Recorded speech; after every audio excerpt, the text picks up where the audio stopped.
नयाँ समीकरण बन्न सकेन र जसपालाई पनि ओली नेतृत्वको सरकार नै विश्वसनीय र भरपर्दो लाग्न थाल्यो। यो जसपालाई यस्तो लाग्नुका पछाडि केले काम गरेको हो, जसपालाई किन त्यस्तो लागिराखेको छ, के देख्नुहुन्छ बताइदिनुहोस् त। अब ओलीले दिँदा अब जनमोर्चा निर्णायक छ फेरि त्यहाँ, अब जहाँ एकै सिटको पनि निर्णायक हुने ठाउँमा अनि तीनजना सदस्य संसदहरू कहाँ जनमोर्चा उहाँ दीपक मनाङेको निर्णायक स्थिति छ। जनमोर्चा त जनमोर्चै हो नि त, दीपक मनाङले त जसले पनि चिन्छ। यो समीकरण बन्न नसक्नुका पछाडि मधेसवादीले ओलीलाई समर्थन गर्नुका पछाडि जुन रहस्य छ भन्ने खालको एउटा महत्त्वपूर्ण विषय रहस्योद्घाटन तपाईँले गरिदिइराख्नु भएको छ। उनीहरूले फेरि यो समीकरणमा ओलीसँग विभिन्न किसिमका प्रस्तावहरू, ओली र मधेसवादी मिलेर जानका निम्ति विभिन्न किसिमका पूर्व शर्तहरू राखेको स्थिति पनि छ। ती शर्तहरू कति राजनीतिक छन्? कहाँ हिजो एक ठाउँमा देखिराखेका थिएँ म, तिनको खातामा मात्रै न्यु रोडमा 2.5 करोड रुपियाँ जम्मा हुन आयो अरे कताबाट। 2.5 करोड खाता नम्बर सहित मलाई एउटाले देखाउँदै थियो। चुप छन् नि उनी अहिले, कहाँ आयो र त त्यो पैसा? छक्क परेँ म। थाहै नभए कताबाट आउँछ आयो आयो। कुनै एउटा ब्याङ्क रहेछ त्यहाँ न्यु रोडमा, अन्नपूर्ण कि के भन्ने ब्याङ्क रहेछ। 2.5 करोड रुपियाँ खाता नम्बरै छ। विष्णु रिजालको खातामा जम्मा हुन आयो यो पैसा। कहाँको? विष्णु रिजाल।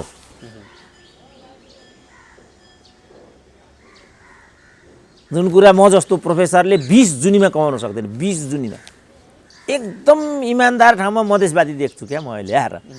अहिले पनि उनीहरूले हत्तनपत्त चाहिँ समीकरण गरेर गोदी हाल्ने यो माओवादी स्टाइल सत्तामा गएर त्यो देखिएन क्या मधेसवादीको। र हामी जम्मैले अबको प्रधानमन्त्री महन्त ठाकुर भन्ने कारण पनि यो एउटा थियो। माधव नेपालहरूले यो चिजमा चाहिँ गलत बुझाइ राख्नाले स्थिति अझ बिग्रिँदै गएको बरु यता देखिन्छ। प्रचण्डको त केही पनि बिग्रेको छैन, किनभने प्रचण्डको योभन्दा बढी हुने केही पनि थिएन। बढी भए पनि त्यहाँ एउटा लेखे प्रधानमन्त्री हुने हो। एजेन्डाको हिसाबले, राजनीतिक स्वार्थको हिसाबले बरु उनको केही पनि दाल गलेको म देख्दिनँ। यी टोपबहादुर सोपबहादुर त्यहाँ पुगे पनि आखिर दलको रूपमा त प्रचण्डै रहन्छन् त्यहाँ त। सङ्कटको समाधान खोजिरहेको छ नि त मुलुकले त अहिले। अब त्यसो हो भने त इमरान खान चाहिन्छ। यिनीहरूबाट चाहिँ हुँदैन। समस्याको जड नै यिनीहरू हुन्। जे प्रवृत्ति मैले चित्रण गरेँ, समस्याको जड यहाँ हो। र यो डायग्नोसिस नगरिकन डाक्टरले कुनै पनि औषधि दियो भने त्यो औषधिले काम गर्छ। सायद हृदय त्रिपाठी त्यहाँ हुनु पनि एउटा कारण हो कि, किनभने हृदय त्रिपाठी पनि अकारण त्यहाँ छन् भन्ने लाग्दैन।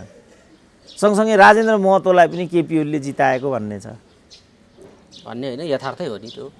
अब एकलौटी यहाँ पनि ओलीले एकलौटी खाए भन्ने भयो, असह्य भयो अर्को पक्षलाई। अब तल पनि त्यस्तै भइराखेको थियो। अब कसरी भान्सामा सामेल हुने भन्ने तल पनि पोलिरहेको थियो, भतभती छिद्र खोजिरहेको थिए। अब पूर्ण बहुमत भएको हुनाले अर्को पक्षले टाउको उठाउन सक्ने स्थिति थिएन। अब प्रतिपक्षले हो त्यो भूमिका खेल्नुपर्ने। अब काठमाडौँमा पनि प्रतिपक्षको कुनै भूमिका भएन। यहाँसम्म कि मधेसवादी दलसम्म पनि ओलीप्रति चाहिँ सहानुभूतिशील देखिए। कत्रो छटपटाट भयो त यिनीहरूलाई। यता गर्दा पनि हुँदैन, उता गर्दा पनि हुँदैन, अनि आफ्नै पार्टीलाई बन्चरो हाने। अब यो एकदम अस्वाभाविक तरिकाले, निर्दलीय भन्दा पनि घटिया तरिकाबाट यिनीहरूको चाहिँ हरकत आइराखेको छ। यो हेर्दाखेरि यो यो एउटा फ्री किक जस्तो देखिन्छ। जता पनि हान्न पाउने, जहाँ पनि हान्न पाउने। होइन, जायज नाजायजमा त नेपालमा बोल्नै हुँदैन। किनभने जायज नाजायजमा बोल्यो भने कुन घिउ बेचुवा हो, कुन तरवार बेचुवा हो। तर्कसङ्गत छ त्यो कुरा, उनीहरूले उठाएको कुरा। अहिले जे भन्नु पनि तर्कसङ्गतको हिसाबले त छँदैछ। किनभने जस्तो बादलहरूले पनि त्यही भनिरहेको हुन्छ, टोपबहादुरहरूले पनि त्यही भनिरहेको हुन्छ। समर्थन फिर्ता नलिने, यता कारबाही गर्ने। तिमीले एकलौटी पार्टी एकता गर्दा केही पनि भएन। तिमीसँग माधव नेपालहरू आएर टाँसिँदा केही पनि भएन। अनि हामी केपी ओलीसँग गएर टाँसिँदाखेरि चाहिँ के भयो त भन्ने तर्क त, तर्कका लागि तर्क त केही पनि गलत छैन। अब अहिले वामदेवको कुरा बल्ल हिजोबाट उनले के भने माधव नेपालमाथि चरम अन्याय भयो, पार्टीबाट उनलाई निकाल्न पाइँदैन। अब राजनीतिक रूपले शिष्ट भनौँ भने त केन्द्रमा जे समस्या देखियो त्यसको प्रतिक्रिया स्थानीयमा भयो भन्ने सहजै निष्कर्ष निकाल्न सकिन्छ।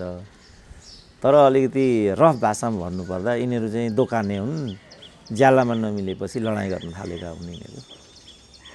राजा मोले काठमाडौँमा मन्त्री बार्गेनिङ गरिरहेको होला, त्यो नपाउने बित्तिकै उसलाई रिस उठ्यो, यहाँ पनि यो विदेशी सरकार हो भन्न थाल्यो। हिजो उही विदेशी सरकारको उप प्रधानमन्त्री भएर हिँड्थ्यो फेरि यही। ओलीलाई विज्ञप्ति निकालेर समर्थन पनि गरेको हो ओली सरकारको। अब यहाँसम्म अब किन त्यही बार्गेनिङ हो। अजब नेपाल गजब काँसी भनेको यही हो। केही बुझिँदैन क्या हाम्रो देशमा के भइरहेछ भनेर।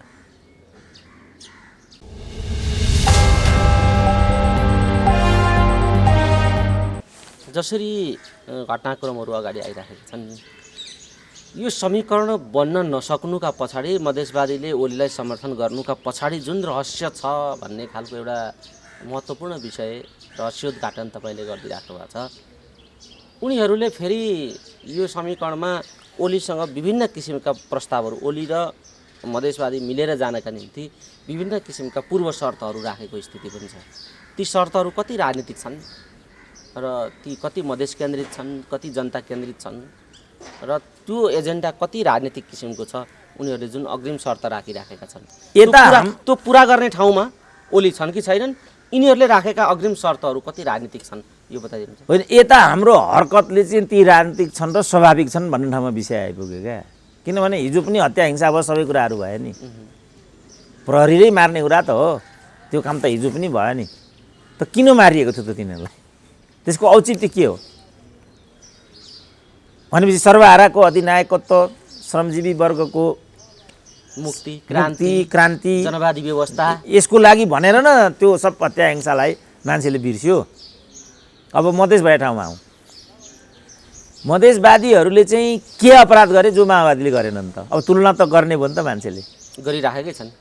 प्रचण्डले मार्दा प्रधानमन्त्री हुँदा हुने, हामीले 2-4 जना मान्छे मार्दाखेरि जेल जानुपर्ने थारू आदिवासी जनजातिले। तिम्रो बालकृष्ण ढुङ्गेल चाहिँ हिरो भएर हिँड्दा हुने, अनि हाम्रो रेशम चौधरी चाहिँ किन भन्यो नि त, गङ्गामायाले न्याय नपाउँदा पनि हुने, 17,000 मान्छे मारिदा पनि हुने, बेपत्ता हुँदा हुने, अनि हामीले चाहिँ किन जेल बस्नुपर्ने भन्ने प्रश्न त आम रूपमा गरेकै छ। यसको समाधान के हो त डाक्टर साहब? होइन, समाधान त समाज यतातिर गयो भने त भोलि पनि अब निरन्तर यस्ता घटना भइराख्ने, यिनै उदाहरण बनाउँदै घटना घटाइरहने खालको स्थिति त र उन्मुक्ति पाइरहने स्थिति त रहने भयो समाजमा। अब यो कोणमा यसको समाधान के हो? होइन, समाधान त राजनीतिलाई राजनीतिक रूपमा अपनाउनु पर्यो समाजले, समाधान चाहेको हो भने।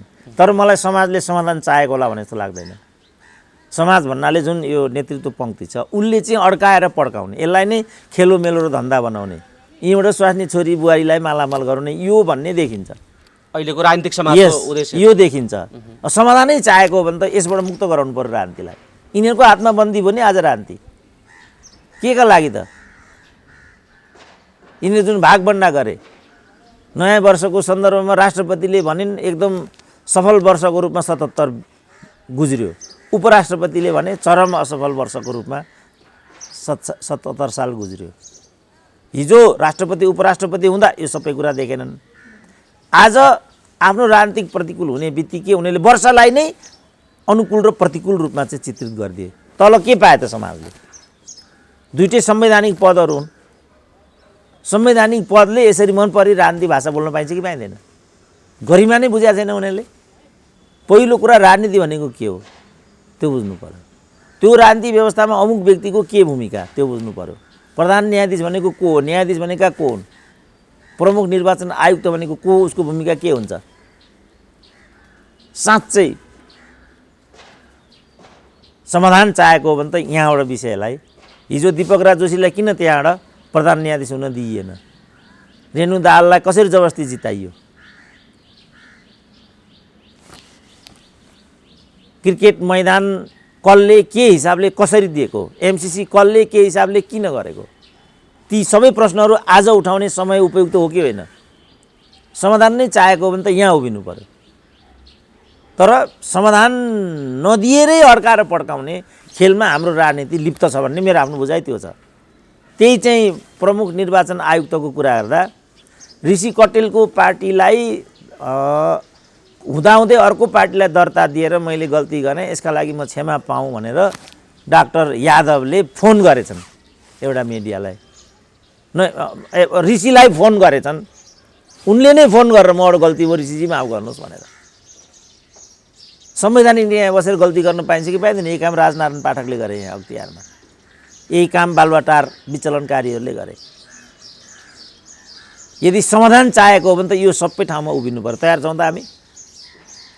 बालुवाटार कसले गरेको भन्न तयार छन् त प्रधानमन्त्री? मैले नै त्यो आयोग बसाइदिएको हो भन्छन्। त्यसो भने त्यसमा अभियुक्त भएका मान्छेलाई किन मन्त्री बनाएर हिँड्छन् त उनी? भन्छन् त केही कुरा? अब अहिले वामदेवको कुरा बल्ल हिजोबाट उनले के भने माधव नेपालमाथि चरम अन्याय भयो, पार्टीबाट उनलाई निकाल्न पाइँदैन। माले पार्टी भनेको त 45 समूह मिलेर बनेको, त्यो बनाउने भूमिकामा केपी ओलीको भूमिकै छैन। त्यसो भने उनले 54 सालमा के तर्कको आधारमा त्यो पार्टी फुटाएका थिए त? के तर्कको आधारमा उनले प्रधानमन्त्रीत्वका लागि क्लेम गरे?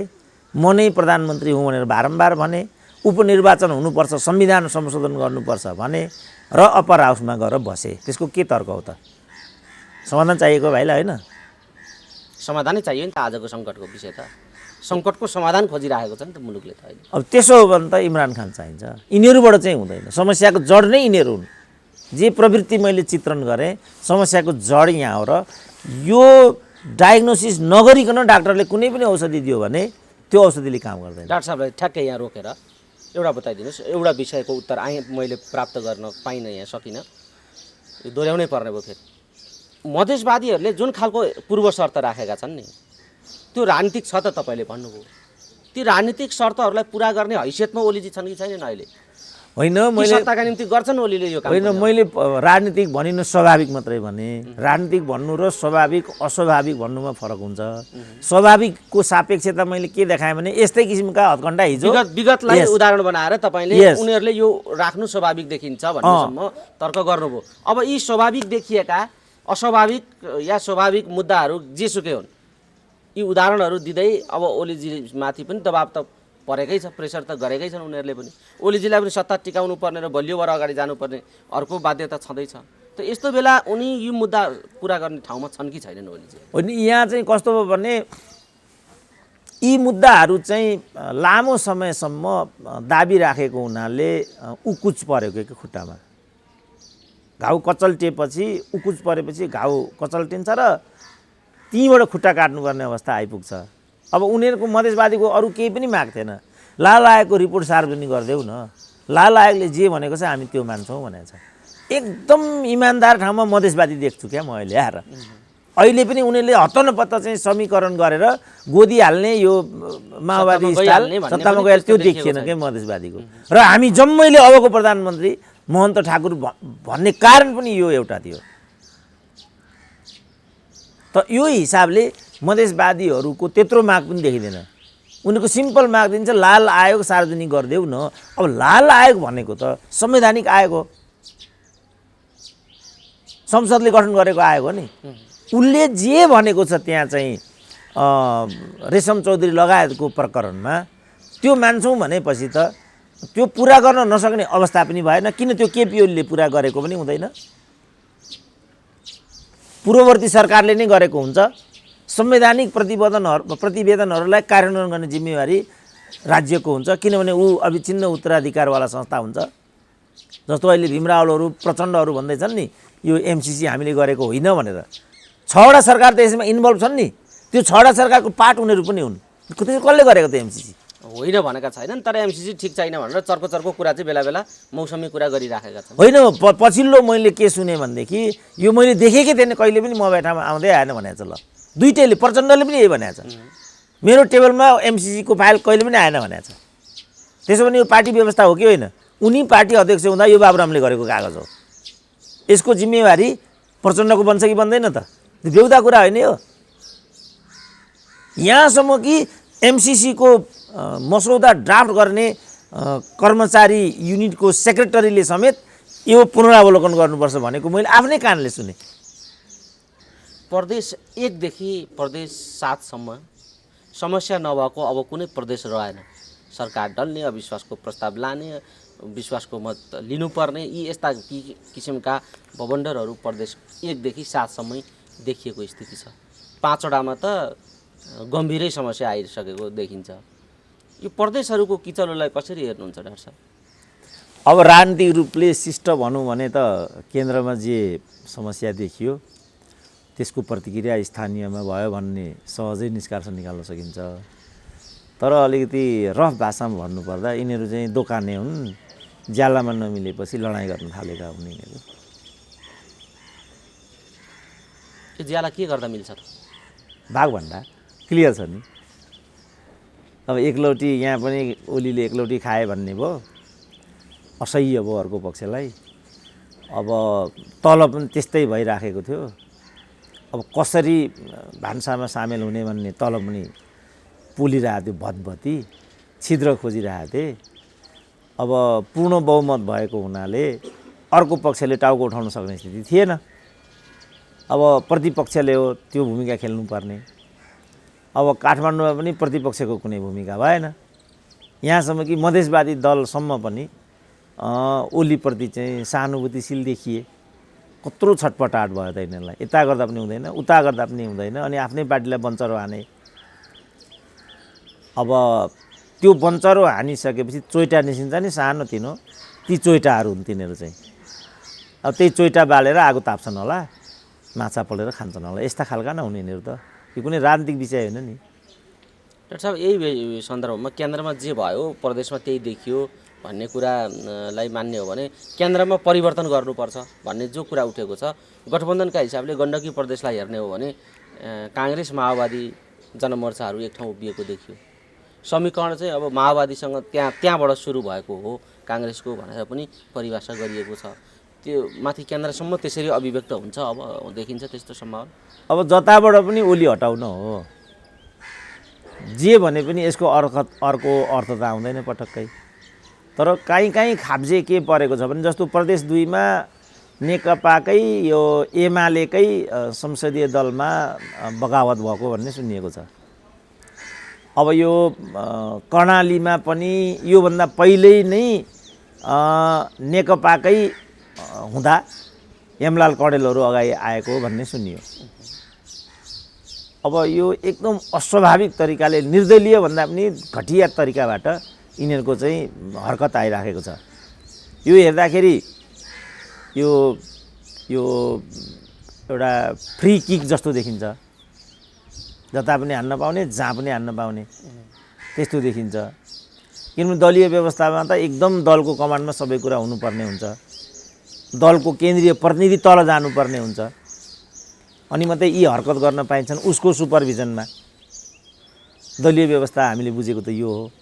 अब यहाँ त अहिलेसम्म केन्द्रबाट कुनै प्रतिनिधि गयो भन्ने अहिलेसम्मको अभ्यासै सुनिएको छैन।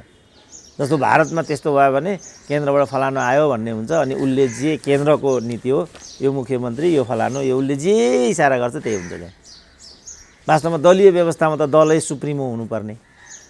अब नेपालमा त को सुप्रिमो थाहा छैन। अब एउटै पार्टीमा 2-3टा अध्यक्ष बनाएका हुन्छन्, अनेक संयन्त्र खडा गरेका हुन्छन्। त्यसपछि पनि यो शक्ति केन्द्रको अस्पष्टताले पनि भ्रम उत्पन्न गर्छ।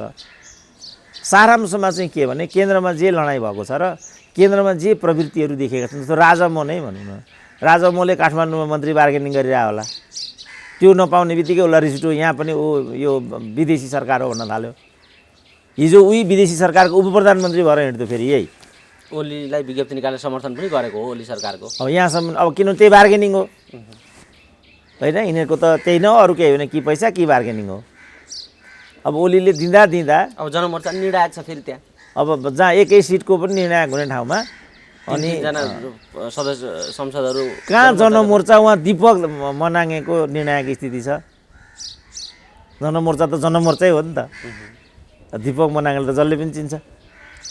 अब जसले पनि चिनेर के गर्नु, उता नेकपाबाट स्वतन्त्र ब्याकिङबाट चाहिँ सांसद बनिरहेको स्थिति छ। दीपक मनाङे मैले त गृहमन्त्रीको अनुमान गरेका थिएँ, अब मुख्यमन्त्री भयो भने तपाईँ अचम्म नमान्नु होला। त्यसपछि बल्ल चित्रबहादुर केसीहरूलाई सन्चो हुन्छ होला। यो हो नि त धन्दा त, रफमा भन्दा है।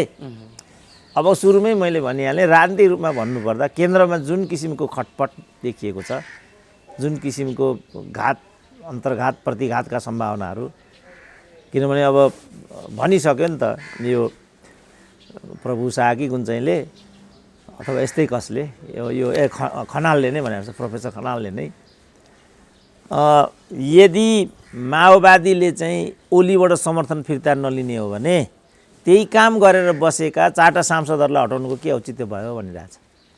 आफूले समर्थन गर्दासम्म त यो सरकार आफ्नै भयो नि। अनि यो सरकारमा आफ्ना मान्छे मन्त्री छन् भने कति गैर कानुनी भयो त। हिम्मत छ भने पहिला यो समर्थन फिर्ता ल्याउन भनिरहेछ। हजुर जायज नाजायजमा त नेपालमा बोल्नै हुँदैन, किनभने जायज नाजायजमा बोल्यो भने कुन घिउ बेचुवा हो, कुन तरवार तर्कसङ्गत छ त्यो कुरा उनीहरूले उठाएको कुरा। अहिले जे भन्नु पनि तर्कसङ्गतको हिसाबले त छँदैछ, किनभने जस्तो बादलहरूले पनि त्यही भनिरहेको हुन्छ, टोपबहादुरहरूले पनि त्यही भनिरहेको हुन्छ, समर्थन फिर्ता नलिने यता कारबाही गर्ने। तिमीले एकलौटी पार्टी एकता गर्दा केही पनि भएन, तिमीसँग माधव नेपालहरू आएर टाँसिँदा केही पनि भएन, अनि हामी केपी ओलीसँग गएर टाँसिँदाखेरि चाहिँ के भयो त भन्ने तर्कका लागि तर्क त केही पनि गलत छैन नि त। अब मलाई खुसी लागेको के छ भने यो 1 वर्षमा अथवा यो केपी ओली विरुद्धका जे जति चाहिँ प्रक्रियाहरू थिए त्यो प्रक्रियामा म जहाँ उभिरहेको थिएँ त्यहाँ चाहिँ सिङ्गो देश आयो। यसमा चाहिँ मलाई अहिले धेरै वर्षपछि प्रसन्नता भएको छ। जस्तो मध्यावधिको कुरामा पनि ठुल्ठुला प्रोफेसरहरू भन्न थाले, महन्त ठाकुरको कुरा पनि तिनै प्रोफेसरले पनि भने, अरूले पनि भने, किनभने एउटा ग्राउन्ड रियालिटीमा खडा भइयो भने अनि त्यसको वरिपरि चाहिँ सिङ्गो देश गोलबन्द हुँदो रहेछ भन्ने चाहिँ देखियो क्या यो। किनभने यिनीहरूले यो मूल्यको लागि, राजनीतिको लागि, विचार सिद्धान्त देश जनताको लागि गरेको हरकत थिएन नि त कसैले पनि। एकतादेखि नै तपाईँले प्रश्न उठाइराख्नु भएको थियो, यो एकता पनि होइन त यो ठाउँमा यो संसद विघटनदेखि यी समग्र घटनाक्रम बारे तपाईँले सुरुदेखि नै जे प्रश्न उठाउनु भएको थियो, अब ती प्रश्नहरू अहिले सत्य साबित भए र मुलुक अप्ठ्यारो स्थितिमा पुग्यो। तर समाधान दिनका निम्ति ओलीलाई हटाउनु पर्छ भन्नेहरूका बिचमा सहमति बन्न सकेन, अर्थात् नयाँ समीकरण बन्न सकेन र जसपालाई पनि ओली नेतृत्वको सरकार नै विश्वसनीय र भरपर्दो लाग्न थाल्यो। यो जसपालाई यस्तो लाग्नुका पछाडि केले काम गरेको हो, जसपालाई किन त्यस्तो लागिराखेको छ, के देख्नुहुन्छ बताइदिनुहोस् त। अब त्यो र हाउस विघटन गोयलको आगमन चाहिँ अन्तर सम्बन्धित छ कि जस्तो लाग्छ मलाई, किनभने अन्यथा उनीहरू त्यसरी त्यहाँ उभिरहनुको कुनै अर्थ बन्दैन। सायद हृदय त्रिपाठी त्यहाँ हुनु पनि एउटा कारण हो कि, किनभने हृदय त्रिपाठी पनि अकारण त्यहाँ छन् भन्ने लाग्दैन। सँगसँगै राजेन्द्र महतोलाई पनि केपी ओलीले जिताएको भन्ने छ, भन्ने होइन यथार्थै हो नि त्यो। अब यो सब कुराको खाब्जेमा यो चिज परे जस्तो देखिन्छ र यसमा कुनै एउटा ग्रान्ड अर्थ हुनुपर्छ क्या, त्यसै यो हठात नभएको हुनुपर्छ। किनभने यिनीहरू नै हुन् केपी ओलीलाई सबैभन्दा धुत्कारने। मधेसमा त केपी ओलीले पाइलै टेक्नुहुन्न भन्ने एक खालको जनमानसै बनाइसकेका थिए यिनीहरूले। अब अचम्मसँग अहिले सबैभन्दा बढी भक्त केपी ओलीको कोही छ भने त्यो मधेसवादी नै। यो त चान्चुने कुरा होइन नि, ओलीको त नामै सुन्नु हुँदैन थियो यिनीहरूलाई त। ठुलो मधेस विरोधी भनेर चित्रित गर्थे। अब यहाँसम्म यिनीहरू ओलीसँग लट्ठिएको देखियो कि चुचेल नक्सामा पनि यिनीहरू ओलीसँगै उभिए। मधेसवादीले चुतेल नक्सामा उभिनु पर्ने त कुनै कारण छैन, जुन चाहिँ प्रचण्डले भारतमै गएर गल्ती हो भन्थे। आफै त्यही दलका नेता छन्, आफैले गरेको हरकत। त्यसो भने बाबुरामले पनि त्यही भने, त्यही बाबुरामको कुरा मैले भनेको त्यो भन्ने हो भने सरिता गिरीलाई कारबाही गर्नुको के अर्थ भयो त त्यसो भने? त यो सबबाट के बुझिन्छ भने काहीँ न काहीँ खिचडी पाकिराखेको छ, केही न केहीतिर यो विषय गइराखेको छ। र नै शेरबहादुर पनि मौन, नत्र भने शेरबहादुर मूर्ख भएर मौन रहेका हुन् त। माधव नेपालहरूले यो चिजमा चाहिँ गलत बुझाइ राख्नाले स्थिति अझ बिग्रिँदै गएको बरु यता देखिन्छ। प्रचण्डको त केही पनि बिग्रेको छैन, किनभने प्रचण्डको योभन्दा बढी हुने केही पनि थिएन। बढी भए पनि त्यहाँ एउटा लिखे प्रधानमन्त्री हुने हो। एजेन्डाको हिसाबले, राजनीतिक स्वार्थको हिसाबले बरु उनको केही पनि दाल गलेको म देख्दिनँ। यी टोपबहादुर सोपबहादुर त्यहाँ पुगे पनि आखिर दलको रूपमा त प्रचण्डै रहन्छन् त्यहाँ त। टोपबहादुरले त फेरि यहाँ चाहिँ ओलीको घुर्यानमा रछ्यानमा बसेर एउटा कहिले सानो मन्त्रीको टुक्रो आउँछ कि त्यसलाई पर्खिनु बाहेक त केही बाँकी रहँदैन त्यहाँ। त त्योबाट हेर्दाखेरि राजनीतिक रूपमा बरु प्रचण्ड आफ्नो ठाउँमा देखिने परिदृश्य आउँछ। तैपनि समीकरण यो जुन खालको संसदीय चलखेल छ यसमा त यिनी अयोग्य साबित भए नि प्रचण्ड, होइन अयोग्य नेताकै रूपमा चित्रित भए नि जनताका बिचमा। त्यो त अयोग्य होइन, चरम असफलता उनलाई त्यहाँ भयो। जनता फेरि त्यसरी बुझिदिँदैन नि त। त्यही पार्टी पङ्क्तिभित्रले होइन हामी के गरिरहेछौँ भनेर होइन घनश्याम भुषालैहरूले पनि हिजैदेखि सचिवालयमा अन्यत्र पनि यो के गरिरह हामीले भन्दा त राम्रो प्रश्न हुने हो नि त। अहिले उनीहरूले भने जस्तै केपी ओलीले गरेको हो भने त त्यो त वास्तवमा अनौठो कुरा हुन जान्छ नि त। तर केपी ओली के भनाउनमा सफल देखिएका छन् भनेदेखि मलाई प्रधानमन्त्री छोडाउनको लागि मात्रै कुनै अर्को व्यक्तिलाई प्रधानमन्त्री बनाउन प्रतिगमनसम्मको आरोप ममाथि लाउनुको के अर्थ भन्ने तर्कको हिसाबले त उपयुक्त छ नि त। त यो कुरालाई पनि उनीहरू परास्त गर्न सफल भएन क्या, किनभने यो प्रतिगमनै थिएन नि त, यो स्वेच्छाचारिता मात्रै थियो। र यो स्वेच्छाचारिताका आधारभूमि दिने व्यक्तिहरू भनेका उनीहरू थिए पदको लागि, फेरि अरू कुराको लागि होइन। सबैलाई ठेक्का चाहिने, सबैलाई पट्टा चाहिने, सबैलाई स्वास्नी बनाउनु पर्ने, सबैलाई यस्तो गर्नुपर्ने, यो थियो नि त। त यो जम्मैको सबैभन्दा नजिकबाट परिदृश्य निहाल्ने व्यक्ति कोही थिए भने तिनको नाम केपी ओली नै हो। त्यही कारण त सूर्य थापा, विष्णु रिमाल टाइपका मान्छेले फिस्टो बराबर पनि यिनीहरूलाई नगर्ने कारण नै त्यही थियो। नत्र भने सूर्य थापाले प्रचण्डसँग पङ्गा लिने त अवस्थै छैन नि, कसरी लिने? अब भनौँ न अहिले ती विष्णु रिजाल भन्ने त मौन भयो नि।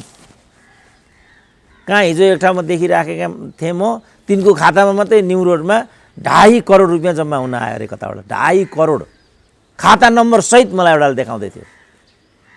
चुप छन् नि उनी अहिले, कहाँ आयो होला त त्यो पैसा? छक्क परेँ म। थाहै नभए कताबाट आउँछ आयो कुनै एउटा ब्याङ्क रहेछ त्यहाँ न्यु रोडमा, अन्नपूर्ण कि के भन्ने ब्याङ्क रहेछ, 2.5 करोड रुपियाँ खाता नम्बरै छ।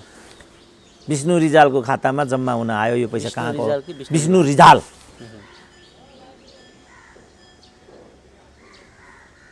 जुन कुरा म जस्तो प्रोफेसरले 20 जुनीमा कमाउन सक्दैन, 20 जुनीमा। अजब नेपाल गजब काशी भनेको यही हो। केही बुझिँदैन क्या हाम्रो देशमा के भइरहेछ भनेर। यो जुन विरोधाभासपूर्ण हरकत हामीले गरेका छौँ नि, राजनीतिले यो चिजलाई चाहिँ छाडा छोड्नाले आजको दिन आएको नेपालमा। मेलम्चीमा गौरव गर्छन् नि मानिसहरूले। यो त 12 अरबमा 10 वर्ष अगाडि सम्पन्न हुनुपर्ने प्रोजेक्ट हो नि। अझ 20 वर्षै अगाडि, 25 वर्ष, 22 वर्ष अगाडि पुरा भएको भए पनि अन्यथा नहुने। तर 31 अरब लागेर यसले 28 वर्षको समय लियो। यसको क्षतिपूर्ताल कसले गर्ने हो? राजनीतिले त हो त्यसको उत्तर पो खोज्छ त। कल कारखानाहरू बन्द भए, कसले बन्द गरेको? किन बन्द गरेको? राजनीतिले नै भन्दैछ कि बजार व्यवस्थामा जानुको विकल्प थिएन। बजार व्यवस्था भनेको मुलुकलाई अप्ठ्यारोमा धकेलिदिने हो त, त्यही हो बजार व्यवस्था भनेको।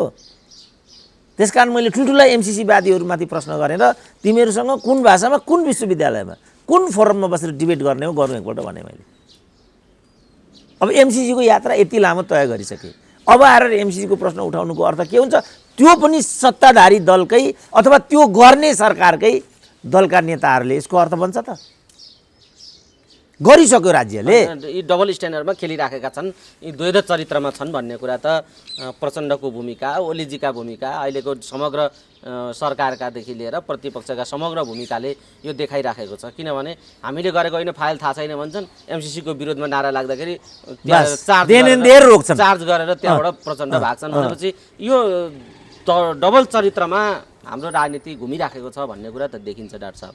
तर अहिले संसदमा पेश गर्नुपर्ने जुन एमसिसीको प्रावधान छ पास गर्नका निम्ति, त्यसलाई सभामुखले रोके र त्यो मात्रै नभएर कुनै पनि काम अघि बढ्न नदिने मनस्थितिमा सभामुख चाहिँ त्यहाँ उपयोग भइराखेका छन्, प्रयोग भइराखेका छन् माओवादी केन्द्रबाट भन्ने ओलीजीले पटक पटक आरोप लगाइराख्नु भएको सुनिन्छ। र सभामुखमाथि त्यस कुनै पनि संसदबाट हुनुपर्ने कुरा अगाडि बढ्न नदिने र हलो अड्काउने ठाउँमा सभामुख नै प्रयोग भइराखेका छन् भन्ने असन्तुष्टि उहाँको देखिएको छ। यो प्रधानमन्त्रीको असन्तुष्टि कतिको सत्यको नजिक छ र त्यो एमसिसीको विषयमा सभामुखले रोकेको हो कि होइन, माओवादी केन्द्रले रोकेको हो कि होइन, यसका पछाडि त्यो रोकिनु या अघि बढ्न नसक्नुका पछाडि या प्रधानमन्त्रीले असन्तुष्टि जनाउनुका पछाडि के छ विषय बताइदिनु। अब प्रधानमन्त्रीले चाहिँ कार्यकारी प्रमुखको रूपमा व्यवस्थापिका प्रमुखलाई यो प्रश्न उठाएको हकमा मैले देख्दा अस्वाभाविक छैन। तर मिसकोट यहाँ के भयो भने एमसिसीको लागि केपी ओलीले सार्वजनिक रूपमा धम्क्याए, अग्नि खरेल के नाम, अग्नि पौडेल के हो, अग्नि सापकोटालाई भन्ने कुरा आयो। अब मैले पनि ध्यान दिएर सुने, प्रधानमन्त्रीले चाहिँ व्यवस्थापिका प्रमुखले यो गरिराख्नु कतिको उचित छ भन्ने नै प्रश्न त्यहाँ उठाएको मैले सुने। संसदले निर्णय गर्नुपर्छ यति मात्रै भनेको छ, पास गर्नुपर्छ भनेको मैले सुनिनँ। संसदले जे गर्छ पेश गरौँ भन्ने कुरासम्म यो कुरा ल्याएको देखिन्छ। यो हकमा चाहिँ व्यवस्थापिका प्रमुखले यसो गर्नु उचित छैन भन्ने हकमा म अनुपयुक्त देख्दिनँ। तर अहिलेको समस्या के भने त्रिकोणात्मक सङ्घर्षको अहिलेको अवस्था हो। राज्य चाहिँ त्रयी शक्तिबाट चाहिँ व्यवस्थित हुन्छ। आधुनिक राज्य व्यवस्थापिका, कार्यपालिका र न्यायपालिका, यो तीनटा शक्ति एकमुख भएन भने अनि त्यसले विकराल स्थिति कहिलेकाहीँ पैदा गराउँछ। जस्तो न्यायालयले चाहिँ संसद पुनर्स्थापना गरिदियो, न्यायालयको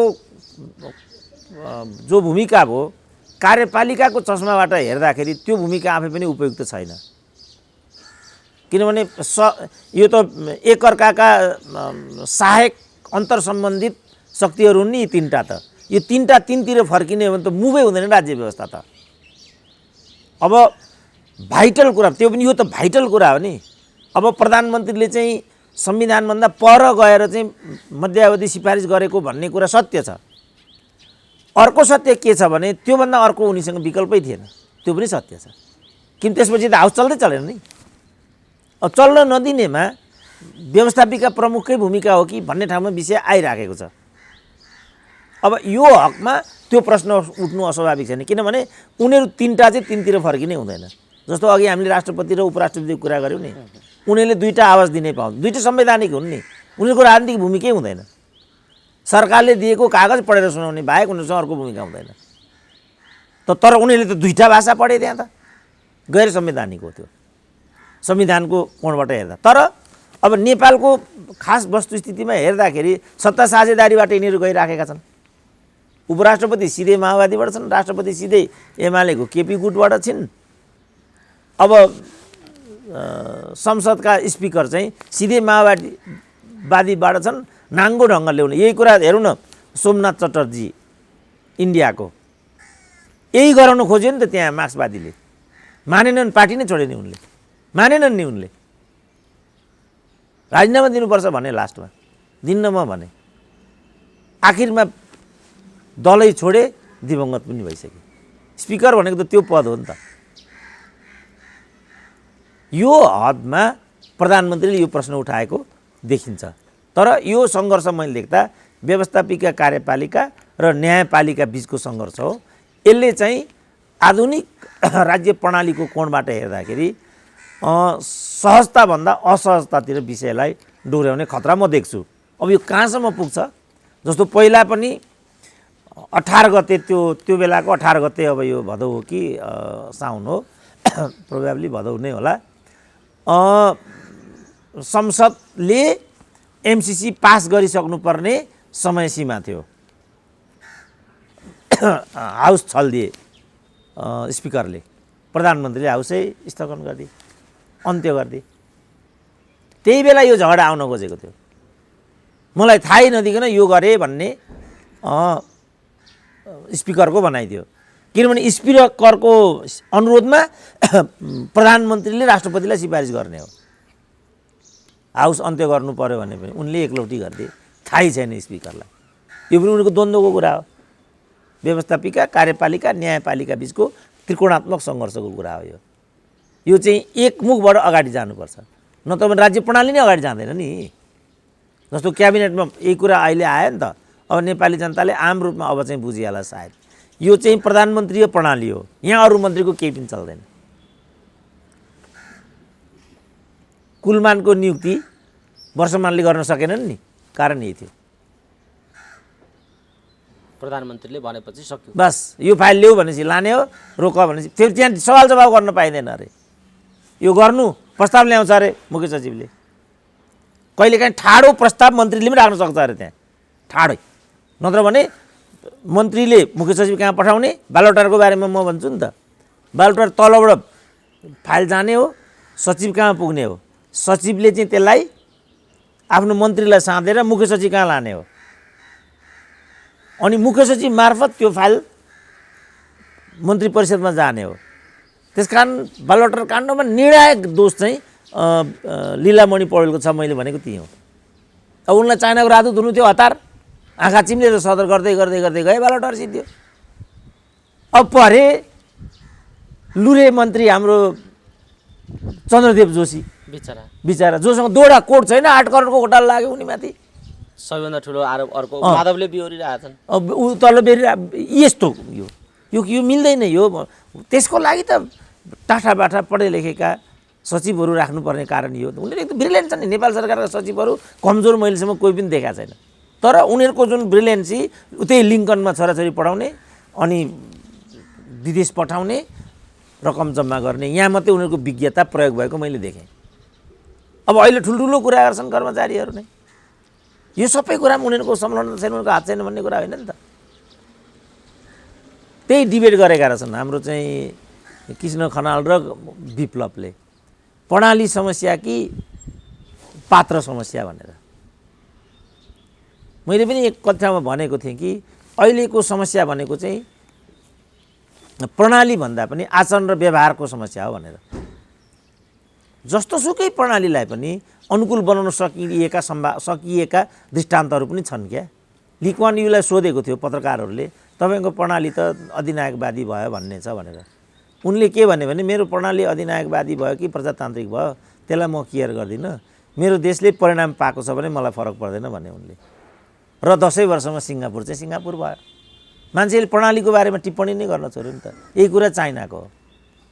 चाइनाको प्रणालीको प्रश्न आजभोलि कमै उठ्छ नि, किनभने समृद्धि पायो चाइनाले मात्रै होइन, विश्वले नै पनि चीनका कारणले। चीनदेखि बाहिरका अन्य देशका कम्युनिस्टहरू चाहिँ यस चीन पुँजीवादी संशोधनवादी बाटोमा गयो भन्छन्। तर चिनिया जनता र चिनिया अहिलेको प्रणालीलाई कुनै त्यसले फरक पारेको देखिँदैन। मैले त पुरै हेरेँ नि त, लासादेखि छेन्दु हुँदै साङ्घाईबाट बेजिङसम्म मैले ट्राभल गरेँ नि त। पुरै एउटा आधुनिक जीवन पद्धति छ र चिनिया जनताहरू आरामसँग रमेर त्यहाँ बसिरहेछन्। हामीले लोकतान्त्रिक अधिकार पायौँ कि पाएनौँ भन्ने कुरा उनीहरूको लागि त्यति डिबेटको विषय छैन। किनभने उनीहरूको चाह के थियो भने विश्वसँग प्रतिस्पर्धा गरेर हामी चिनिया, किनभने चाइनाले त कहिल्यै पनि आफूलाई नम्बर 2 ठान्ने मुलुक होइन नि चाइना। प्राचीनतम सभ्यता भएको हिसाबले र साधारण सम्पन्न मुलुक भएको हिसाबले चिनिया जनताहरूको चाहिँ सबभन्दा ठुलो अहम के भने हामी चिनिया भन्ने। बीचको शासन प्रणालीले उनीहरूको त्यो हामी भन्ने मर्म चाहिँ, किनभने 8वटा विदेशी मुलुकहरूले लुट्थे चाइनालाई, घोडामा चढेर कोर्राले हान्थ्यो जापानले। चिनिया जनताको लागि त्यो असह्य थियो नि। अब अहिले त्यो ठाउँबाट चीन चाहिँ उन्मुक्त भएको हाँसो चिनिया जनताको मुहारमा मैले देखेँ। त्यसकारण उनीहरू अब उनीहरू लोकतन्त्र गएर लोकतन्त्रमा छैनन्। उनीहरू हाम्रो विश्वमा प्रभुत्व कुन रूपमा रहन्छ त्यो कुरालाई मात्रै उनीहरू लक्ष्य गरेर हिँडिरहेका छन्। अब हामीले पनि लक्ष्य किटान गर्नु पर्यो। हाम्रो लक्ष्य के हो त? हामी के को लागि यो सब गरिरहेको? यो जुन राजनीति भन्ने विषय हो, यो के को लागि गरिरहेको हामीले? यहाँ विषय केन्द्रित नहुँदासम्म, जस्तो मधेसकै कुरा पनि आयो, मधेसका दलहरूले के को लागि यो गरेको? जस्तो बाबुराम माओवादीबाट मधेसवादी भए, किन भएका मधेसवादी? मधेसी जनतालाई उठाउनु भएका हुन्, यही हो कुरो। यो जबसम्म बुझिँदैन तबसम्म केही पनि बुझिँदैन। जस्तो मैले नै यो बिचमा जे डिबेटहरू गरेँ, यो मध्यावधि लगायतका प्रकरणहरूमा मैलाई केपी ओलीसँग लगेर जोडे नि मान्छेले। अब अहिले समयले के सिद्ध गर्यो भने वास्तवमा त्यो केपी ओलीको रहने अथवा नरहने कुरासँग सम्बन्धित विषयवस्तु नै थिएन। केपी ओलीलाई प्रतिकार गर्ने जो कारण र पद्धति केपी ओली दलभित्रकै मानिसहरूले चाहिँ बाहिर लिएर आएका थिए, त्यसको अवैज्ञानिकताले गर्दाखेरि यो विसङ्गति देखा परेको हो नि। तिमीहरूको स्टेपिङ गलत छ, मैले भनेको यति मात्रै थियो। यो गलतको फाइदा लिएर केपी ओली अझ स्वेच्छाचारी भएर अगाडि जान्छन् र यस बापत देशको राजनीति बिग्रिन्छ, यति मात्रै मैले भनेको थिएँ नि। त्यसकारण तिमीहरू यो बाटोमा भन्दा चैतमा महाधिवेशन हुन्छ, केपी ओलीलाई ठेगान लाउ कुरो सिद्धो। केपी ओलीले भनेको पनि त्यही थियो। त्यो पनि केपी ओलीले नमानेका भए बा 2.5 वर्षको कुरामा पनि केपी ओलीले चाहिँ अस्वीकार गरेको भए फेरि यो जम्मै स्टेपिङ उनीहरूको सही हुन्थ्यो। अब अहिले माधव नेपाल जहाँ आइराखेका छन्, फेरि म यो गलत देखिराखेको छु। अब समानान्तर भनिरहेछन्, 67 जिल्लामा समानान्तर कमिटी पुग्यो भन्ने छ अहिले। ओलीले चाहिँ माधव नेपाललाई अब पार्टीको सदस्यबाटै हटाइदिने भन्ने खालको तयारी, संसद पनि र पार्टी सदस्य पनि दुईटै कुराबाट हटाइदिने तयारी मनस्थितिमा ओली पुगिराखेका छन् भन्ने सुनिन्छ बजारमा। बस अब त्यो भयो भने उनीहरूलाई त के फरक पर्दो, तर समग्रमा नेपालको कम्युनिस्ट आन्दोलनलाई के असर पार्छ त्यसले, यो हो नि त प्रश्न। उनीहरूलाई त माधव नेपाल र केपी ओली भन्ने कुरा माधव भयो। किन उत्तेजित भएर यो काम गरिराखेका छन् डाक्टर साहब, के लाग्छ तपाईँलाई? होइन अब कुण्ठा हो, आक्रोश हो, पीडा हो मात्रै हो कि यस पछाडि अरू कुरा पनि हो? अब त्यो तिनटै हो, तर त्यो चिजलाई व्यवस्थापन गर्नमा चाहिँ अब हाम्रो केपी ओली पनि चुकेको म त्यो देख्छु। अब प्रचण्डको पनि यसमा आफ्नै प्रकारको भूमिका भयो, तर समस्या चाहिँ त्यो तिनवटा नै हो। किनभने अर्काको टाउकामा हालेर त त्यत्रो ठुलो नेताले मुक्ति पाउँदैन। कुण्ठा पनि हो, आक्रोश पनि हो र प्रतिशोध पनि हो। तिनटै कुराले उनीहरूको यस्तो भएको त्यस्तो देखिन्छ। डाक्टर साहब, तपाईँसँग हामी जिज्ञासा राख्छौँ यी घटनाक्रमहरूमाथि तथ्यपरक, यथार्थपरक र गहन विश्लेषण र एउटा खुलस्त आफ्नो दृष्टिकोण राख्नुहुन्छ डाक्टर साहबले भनेर मिडियाहरू डाक्टर साहबसँग बढी नै केन्द्रित भएको हामी देख्छौँ। तर कतिपय मानिसहरू तपाईँले यसरी बोलिरहँदाखेरि यो कति धेरै आलोचना, कति धेरै चाहिँ यो अभिव्यक्ति दिन सक्नुभयो डाक्टर साहबले भनेर मैले सभ्य तरिकाले भने, असभ्य तरिकाले यसो भन्ने पनि छन्। मानिसहरू यसो भनिराखेका छन्, मिडियाले तपाईँसँग जिज्ञासा राख्छन्, एउटा बाध्यता तपाईँसँग पनि छ।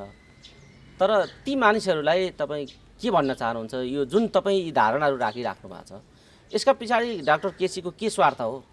के का लागि यसरी कराइरहन्छन्? यी काम गर्दैनन्, खालि कराइ मात्रै रहन्छन्, के गरे यो केसीले भन्ने प्रश्न पनि तपाईँमाथि गर्छन् मान्छेहरू। त्यस्ता खालका प्रश्न पनि यदा कदा आइराखेका हुन्छन् सञ्जालमा।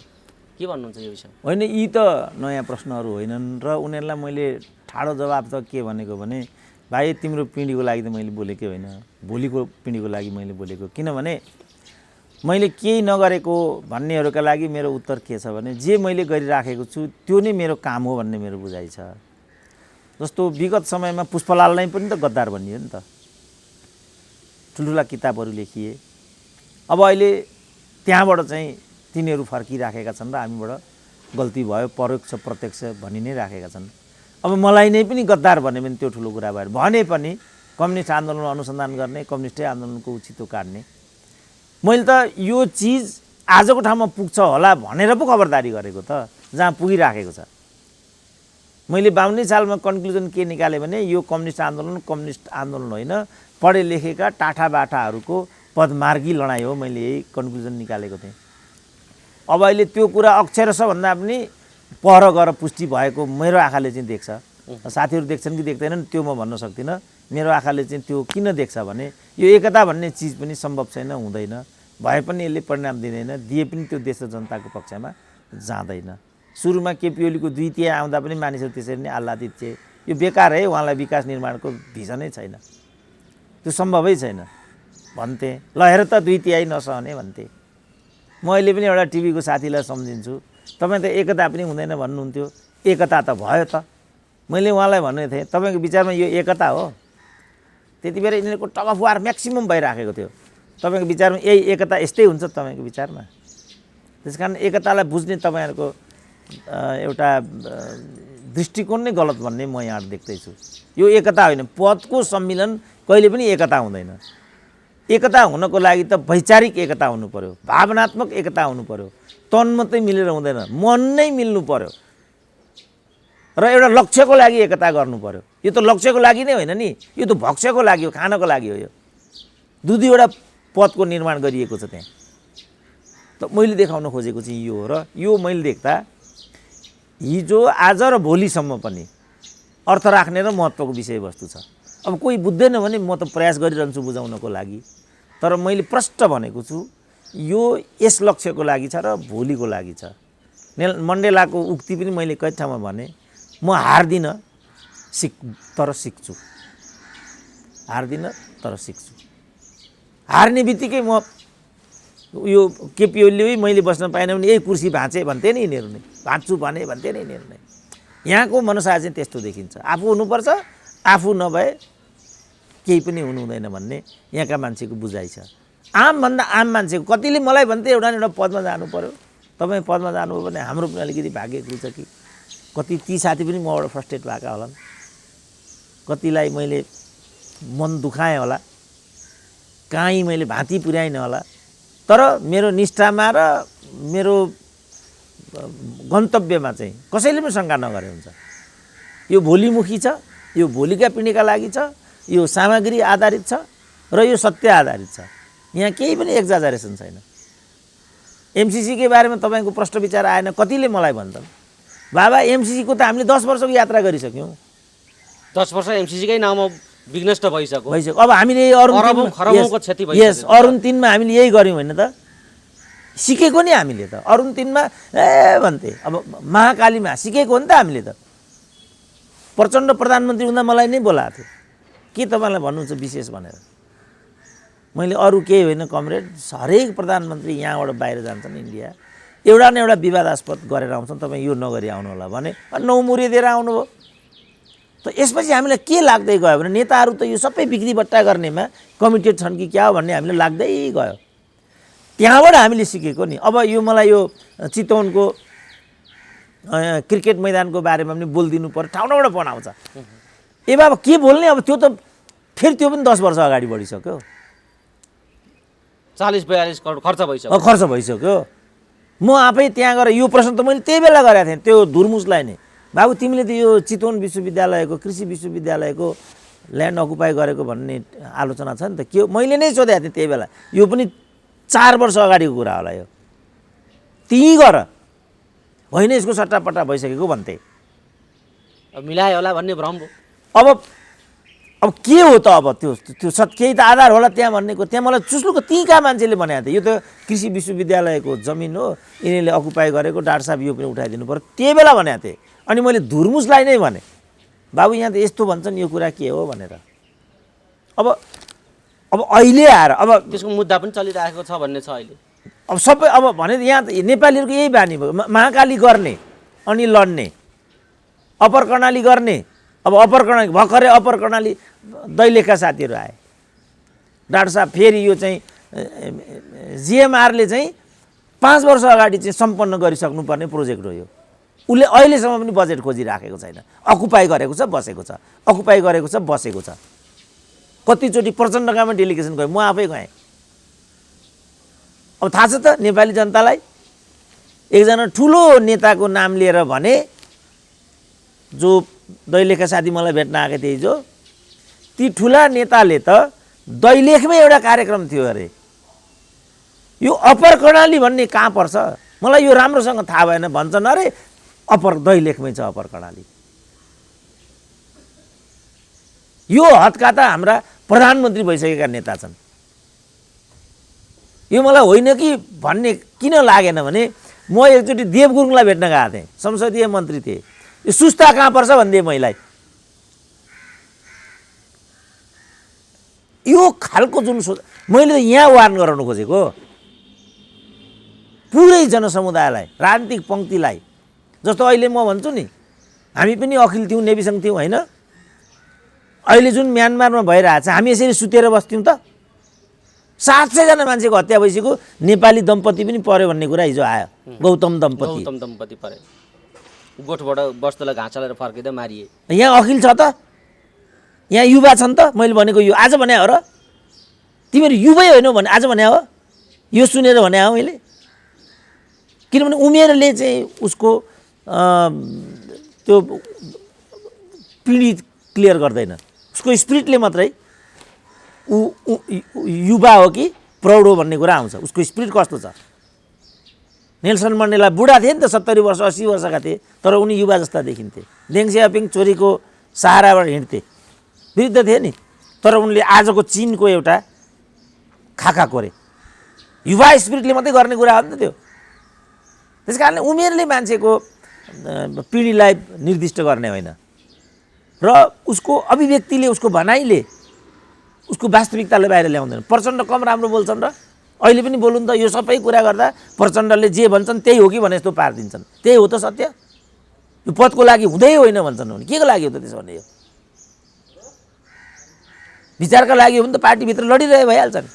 नङ्ग्याउँदै जानु केपी ओलीलाई, यहाँ पनि गल्ती भयो, यहाँ पनि यस्तो भयो, यहाँ पनि यस्तो भयो, हामीले भन्दै यस्तो हो। यो कुरा के त्यो जो कम्युनिस्ट पार्टीका चाहिँ सङ्गठित कार्यकर्ताहरू हुन्छन् ती त सचेत हुन्छन्, जागरुक हुन्छन् नि। साथी यो के हो, हामीले पार्टीमा राखेको विषयवस्तु यो हो, उहाँको एकलौटी यो किसिमको कार्यशैली छ, तपाईँहरू यसमा कसरी हेर्नुहुन्छ, तपाईँले ठिकसँग विचार गर्नु पर्यो भन्दा कमसेकम सङ्गठित तहमा पुगेका कार्यकर्तामा त केही न केही चेतना र जवाबदेहिताको भावना त हुँदो हो नि त। त्यो सबै मरेको देखेर मैले आवाज उठाइदिएको हो। मेरो एकदम गन्तव्य प्रष्टै छ, केही पनि यसमा भ्रम छ भने जस्तो लाग्दैन। अझै पनि यसमा भ्रम छ भन्ने साथीभाइलाई लाग्ने हो भने, श्रोताहरूलाई लाग्ने हो भने अब सहकार्य गर्दै जाउँ। म प्रयास गरिरहन्छु, कुनै न कुनै दिन कसो सफलताको नजिक नपुगेला। एकैचोटि त कुनै पनि सबैले कुरा बुझिहाल्छन् भन्ने कुरा पनि भएन, त्यो सम्भव पनि छैन नि त्यस्तो कुरा। बुझ्नेले बुझेकै छन्, बुझ्नेलाई श्रीखण्ड, नबुझ्नेलाई खुर्पाको बिँड भने जस्तो, सुन्नेलाई सुनको माला, भन्नेलाई फुलको माला भन्ने एउटा कथा पनि छ। त्यस्तै ठाउँमा यो छोडिदिन चाहनुहुन्छ। उहाँहरूलाई तपाईँको जवाफ यही रह्यो। तर डाक्टर साहब, अब यतिले मात्रै पुगेन, काम गर्नु पर्यो, अगाडि आउनु पर्यो। रूपान्तरण, यो समग्र विकृतिको अन्त्यका निम्ति मान्छेलाई बुझाउने होइन, बुझाइसकेपछि सङ्गठित पनि गर्ने बाटो दिनु पर्यो। र त्यो बाटो दिने चाहिँ तपाईँ जस्ता बुद्धिजीवीको काम हो भन्ने अर्थ राख्ने मान्छेहरू, जो सचेत मान्छेहरू छन्, उनीहरू त्यो सचेत भइसकेपछिको शक्तिलाई बदल्नका निम्ति, त्यो चेतनालाई चाहिँ शक्तिमा बदल्नका निम्ति सङ्गठनको बाटो पनि दिनु पर्यो। र त्यो काम चाहिँ डाक्टर सुरेन्द्र केसीले दिनु पर्यो भन्ने खालको आवाज पनि उठ्छ। के भन्नुहुन्छ यो विषय? होइन, यसमा पनि मैले भनिसकेँ, मलाई मन परेको भूमिका चाहिँ यही हो जे म खेल्दैछु। 30 वर्ष भयो होइन। हिजो पनि अघि भनेको साथीसँग भेटघाटको कुरा हाम्रो भयो। एक खालको राजनीतिक जागरणमा ठुलो यसले एउटा कन्ट्रिब्युसन भएको छ भन्ने नै कुरा भयो। विश्वभरिका नेपालीहरूले, त्यो त जरुर भएको छ, संसारभरि नेपालीहरूले एउटा समीक्षा गर्ने मौका पाएका छन्। अनौठो कुरा हो। अब संसारभरिका मान्छेले तपाईँको आउला र अनि एउटा धारणा बनाउँला, सत्य तथ्य बुझौँला भनेर हामी पर्खेर बसेका हुन्छौँ। यस्तो पनि मलाई नै पनि भनेका छन्। मित्रता पनि विश्वभरिबाट बनेको छ। जात, भाषा, धर्म, लिङ्गले त्यहाँ कहीँ रोकेको छैन। आफूसँग जात नमिल्ने जति परको जातका त्यति नै मसँग निकट भएको त्यो अनुभूति पनि मैले सँगालेँ। त व्यक्तिगत रूपमा यस रूपमा यसका परिवर्तनहरू आइराखेका छन्, भइराखेका छन्। जहाँसम्म यसलाई सङ्गठित इत्यादि यसलाई शक्तिमा बदल्ने भन्ने कुरा हो, यसमा पनि मैले प्रश्न पारिसकेको छु। त्यसो पनि ठिकै छ नि त, विश्वभरिका 10,000 नेपालीहरू फर्केर आउन त, अथवा यहीँबाट पनि 10,000 नेपाली उठौँ, एउटा शक्ति निर्माण गरौँ। होइन भने त अनेकौँ हामीले परीक्षण हेरिसक्यौँ त। बाबुरामले 5-7 वटा परीक्षण गरे, रविन्द्र मिश्रहरू नै परीक्षणमा छन्, वामदेवले नै पार्टी फुटाएर हेरे, रापरपै 3 टुक्रा भयो, मधेसवादी नै 9 टुक्रा भए। के भयो त? प्रयास त गइराखेको छ नि त। त्यसकारण अहिलेको जुन नेपाली समाज छ, त्यो समाजमा जे भूमिका मैले खेलिरहेको छु, यस्तो खालको भूमिका अझै पनि प्रयुक्त देख्छु क्या म। नयराज पन्तले एक ठाउँमा भनेका थिए, इतिहास संशोधन मण्डलका प्रणेता हुनुहुने, 1997 सालमा नै संशोधनको सोच आएको थियो अरे क्या उनमा। त्यसलाई लिएर एउटा लेख छपाउन उनले खोजे अरे, त्यो प्रकाशित भएन अरे।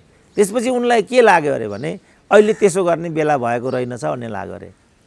इतिहासका पानामा प्रशस्त त्रुटिहरू देखे उनले, प्रशस्त कमी कमजोरीहरू देखे। तर त्यसलाई शुद्धिकरणतिर लैजानुपर्छ भन्नेतर्फ बौद्धिक वर्ग तत्पर नभएपछि को उनको निष्कर्ष के भयो भने अहिले संशोधनको समय आएको रहेनछ। त्यसपछि मैले अर्को 10 वर्ष पर्खेँ र 2007 को दशकबाट यो काम थालेँ भनेको छ उनले। र इतिहासलाई शुद्धिकरण गर्ने, प्रामाणिक इतिहास लेख्ने, नेपालीले नै लेख्ने, नेपाली उपकरण प्रयोग गरेर लेख्ने भन्ने उनको लक्ष्य थियो। तर समाजले त्यसलाई पनि मानेन। 10 वर्षदेखि उनले प्रयास गरे, 10 वर्षसम्म उनले प्रयास गरे, आखिरमा उनी असफल जस्तो भए र त्यही अवस्थामा उनी दिवंगत भए। अब म पनि दल खोलौँला, एउटा अभ्यास गरेर फेरि बाबुराम हुनु पर्यो, रविन्द्र मिश्र हुनु पर्यो भने मेरो अहिलेको भूमिका पनि सिद्धिन्छ।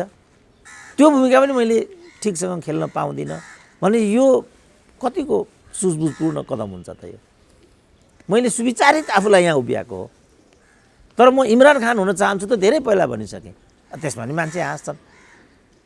जब यसमा गम्भीरता तिमीहरू देख्छौ, त्यसपछि मेरो आह्वानले चाहिँ एउटा, इमरान खानले पनि 21 वर्ष खर्च गरे, त्यसपछि इमरान खान भयो। यदि यो जागरण आएको हो भने एउटा आह्वानले पनि 10,000 मान्छेको जमघट हुन सक्नुपर्छ। त्यो चेतना जागृत हुनुपर्छ, मानिसमा त्यो खालको एउटा रक्त सञ्चार हुनुपर्छ। अनि मात्रै यी कुराहरूको एउटा शक्तिको रूपमा बदल्न सकिन्छ भन्ने तपाईँको त्यो निष्कर्ष हो। होइन, मेरो चाहिँ मैले चाहिँ म पार्टीमै हुर्किएको मान्छे हुँ नि त। स्वस्फूर्त नागरिक जागरणबाट मात्रै अब सम्भव छ, त्यो खालको आउनुपर्छ परिस्थिति, त्यो बन्नुपर्छ भन्ने हो तपाईँको? होइन, मेरो चाहिँ म चाहिँ पार्टी पद्धतिबाटै हुर्किएको मान्छे भएको हुनाले नेताहरूले कति मेहनत गरेर आजको दिन ल्याएका हुन् भन्ने कुराको साक्षात् म आफै छु नि त। त्यसै आजको दिन आएको छैन नि। केपी ओलीलाई हामीले जति रिस गरे पनि 14 वर्ष त्यहाँ बसेर म चाहिँ उनी त्यहाँ पुगेका छन् नि त। त्यो सामान्य कुरा छैन। त्यो त मैले हिजो एउटालाई भनेको पनि थिएँ, तिमीलाई 1 घन्टा एउटा घन्टा थुनेर राखिदियो भने कस्तो हुन्छ होला विचार गर। 1 घन्टा मात्रै। अहिले त बरु केही सुविधाजनक छ त्यो थुन्ने ठाउँ, त्यो समयको थुन्ने ठाउँको कल्पना त गर्न सकिँदैन। त यो एउटा दृष्टान्त मात्रै हो। प्रचण्डहरूले पनि ज्यान हातकेलामा लिएर हिँडेका थिए। बाबुरामले पनि त्यत्रो एउटा आफ्नो सम्भावनालाई छोडेर यो बाटो हिँडेका थिए र आजको ठाउँमा पुगेका छन्। अब मैले चाहिँ आजको भोलि नै यो कुरा पाउँछु भने त त्यो त रविन्द्र मिश्रको अपेक्षा हुन्छ, सम्भव छैन। यो सब मलाई चाहिँ, किनभने म कुनै उत्तेजना कुनै यो त्योबाट होइन, म देखेको छु बाबा एउटा कार्यकर्तालाई निर्माण गर्न पार्टीले कति लगानी र मेहनत गर्थ्यो भन्ने कुराको प्रत्यक्ष साँची म छु क्या। आज पनि गएको छ, दाई भनेको छ, चिया खाउँ भनेको छ, फलानो भनेको छ, यस्तो भनेको छ, बल्ल बल्ल बल्ल 5 वर्षमा ऊ अलिकति हो र भनेर त्यो कुरा सुन्ने ठाउँमा आइपुग्छ। अनि त्यहाँ 10 किसिम के माग्ने हो, बार्गेनिङ गर्ने हो, फेरि मलाई यो चाहिन्छ, ऊ चाहिन्छ, यस्तो चाहिन्छ। वामदेवलाई नै हामी हेरौँ न, यही बिचमा हेरौँ न, ल के भनेका छन् वामदेवले, ल भन्नु त। उपनिर्वाचन 2 ठाउँमा यहाँबाट एउटा तयार भयो, रोल्पाबाट गराउने भने, पाल्पाबाट गराउने भने, संविधान संशोधन गर्नुपर्छ भन्ने कुरा भयो। ल यो पुरानो कुरा हो त यो, कि यो असत्य कुरा हो? त्यसपछि उहाँलाई अप्पर हाउसमा ल्याएर चाहिँ थाम्ने कोसिस गरियो। त्यसपछि आजको दिन आयो। यति गाह्रो छ राजनीति गर्नलाई। यो मैले प्रत्यक्ष देखेको हुनाले मलाई हाम फाल्नु, यी हामी देखिरहेको छ हाम्रो मुमाराम खनालहरू, अर्को के आचार्य भन्ने थिए हाम्रो उसँग रविन्द्रसँग, सब फर्केर आउनु पनि उहाँहरू ठाउँमा अहिले। अनि के समाजले मलाई पनि यस्तै बनाउन चाहेको हो? यही हो समाजको अपेक्षा मबाट। त्यसकारण म जे गरिरहेको छु यो मैले देख्दा अहिलेलाई यही ठिक छ। यहीँबाट एउटा परिपाटी निर्माण गरौँ, समयले माग्यो भने योभन्दा पनि अगाडि जाउँला। तर कुनै पनि कमसेकम म एउटा अँध्यारोको जुनकिरी त छु, धिपिक्क बल्यो भने पनि धेरै परसम्मको बाटो देखिन्छ। एकचोटि एक धिपिक गर्दाखेरि पनि एक कदम अगाडि, एक कदम देखिन्छ नि त। यो हो मेरो प्रयास चाहिँ। ठिक छ डाक्टर साहबको प्रयास निरन्तर जारी रहोस्। आम जिज्ञासाहरू आइराखेको हुनाले यी धारणा राख्नुपर्ने बाध्यता पनि हो, त्यही भएर मैले जिज्ञासा राखेको थिएँ।